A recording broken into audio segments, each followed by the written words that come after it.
Je ne sais pas si on le voit, mais enfin voilà. Voilà, là, comme ça on le voit. Il n'y a pas tout à fait un bouchon, il y a quelques gouttes. Voilà, hop. Et là, il se passe ce que tout le monde connaît. Donc alors, bon, on va en rajouter un petit peu là pour voir quand même si ça veut bien faire effet. Au bout d'un moment, on va bien arriver à avoir un résultat. Ah non, allez, hop. Allez, tienne.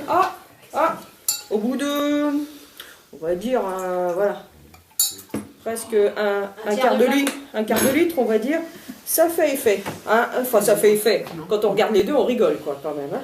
Alors, on va mettre une petite goutte de celui-ci, mais vraiment, alors là, j'ai mis 2 gouttes. Voilà.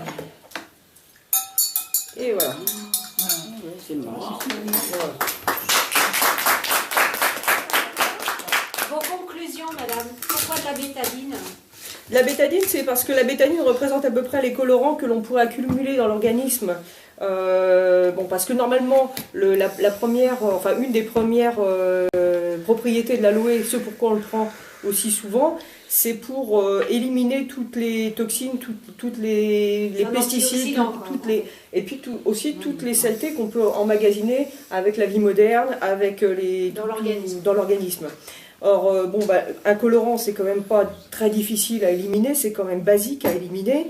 Là, voilà, il n'y a pas photo, quoi. Si quelque chose de soi-disant bio, aloe vera, feuilles entières déjà, là j'ai un petit doute, bio, etc., vendu en pharmacie, nous donne ça comme résultat avec presque un demi-bidon.